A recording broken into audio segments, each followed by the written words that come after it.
chers amis, chers camarades, merci pour votre présence pour ce 5e forum nantais que nous consacrons aujourd'hui à l'islamisme, après s'être intéressé au thème de l'Union européenne, de la défense de la famille, de la réinformation et de la Russie de Poutine. Pour nous parler de ce nouveau thème, nous invitons ce jour Thibault de la Tocquenay, que je présenterai dans quelques instants. Mais avant cela, quelques éléments généraux peut-être sur ce thème de l'islamisme. Depuis les événements tragiques que chacun sait de janvier dernier, aussi bien à la rédaction de Charlie Hebdo qu'à l'hypercachère de la porte de Vincennes, les Français commencent, semble-t-il enfin, à ouvrir les yeux sur le danger que peut représenter le fondamentalisme musulman pour notre pays.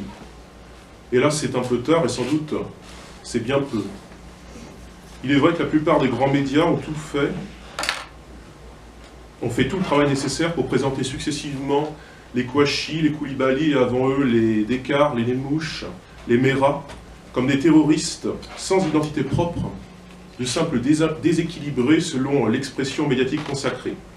Or, en faisant cela, les médias ont omis à dessein de mentionner que chacun d'eux agissait en réalité au nom d'une vision radicalisée de l'islam, d'un des islams en quelque sorte, le salafisme, et que c'est d'ailleurs au nom de cette religion devenue doctrine politique qu'ils ont tué nos nationaux. C'est toute la particularité d'une foi qui, depuis ses origines au 7e siècle, ne fait pas vraiment la différence entre la sphère temporelle et la sphère spirituelle. Mettant le politique partout, en prétendant régir la vie des individus dans tous leurs aspects, familiaux, culturels, sociaux, professionnels, identitaires et bien sûr par définition religieux. Or parfois cette prétention d'un islam politisé à régenter complètement les sociétés qu'il domine aboutit à des politiques de l'horreur. Cela, vous le savez, nous le constatons depuis l'an dernier au sein de ce nouvel État islamique qui étend son emprise territoriale et son contrôle social sur des pans entiers de la Syrie et de l'Irak, sous la férule terroriste d'Abu Bakr al-Baghdadi, autoproclamé calife Ibrahim Ier. L'horreur de l'EI dépasse de loin, si je puis dire, les classiques proscriptions réservées aux minorités ethniques et religieuses, chrétiens, yézidis, alaouites, chiites, les exécutions sommaires et le symbole Nassara peint sur les portes des maisons et des commerces des chrétiens appelant à leur exil ou à leur conversion forcée.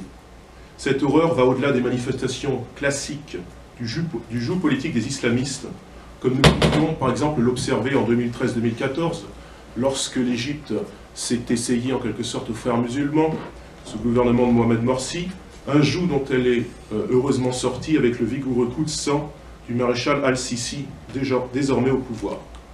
Aux côtés de l'État islamique, ce sont d'autres mouvements qui essaiment un peu partout, prospérant sur les faiblesses d'États faillis et la duplicité de certaines grandes puissances, de l'Arabie saoudite à la Turquie en passant par les États-Unis, pourtant proclamateurs de la lutte mondiale contre le terrorisme après le 11 septembre.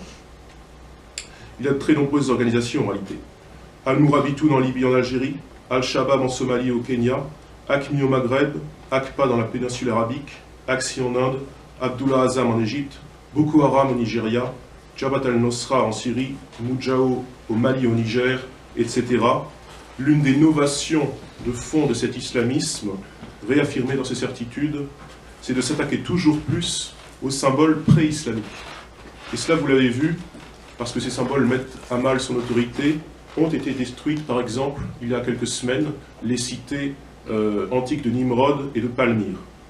Contre cet islamisme qui affecte autant le développement du monde arabo-musulman que la sécurité de nos compatriotes et les intérêts géostratégiques de la France, le Front National est le seul à mener le combat avec une grande fermeté, mais sans excès, par la pédagogie, par l'intelligence. La semaine dernière encore, Marine Le Pen montrait la voie au Caire. À ses côtés, il nous faut donc de la pédagogie pour expliquer ce qu'est l'islamisme, avant demain de le juguler. C'est ce à quoi j'invite maintenant notre orateur, militant historique de notre mouvement, Thibault de la Tocquenay, conseiller régional de Provence-Alpes-Côte d'Azur et municipal de Cavaillon dans le Vaucluse, membre du bureau politique du FN. Monsieur de la Tocquenay, nous le savons, est très actif dans la défense des chrétiens d'Orient, minorité opprimée entre toutes par l'État islamique, comme il le rappelait encore il y a quelques jours dans un passage récent sur la chaîne TV Liberté. Il ne manquera pas, j'en suis sûr, de repréciser le sort qui est fait aux chrétiens d'Orient dans son intervention d'aujourd'hui.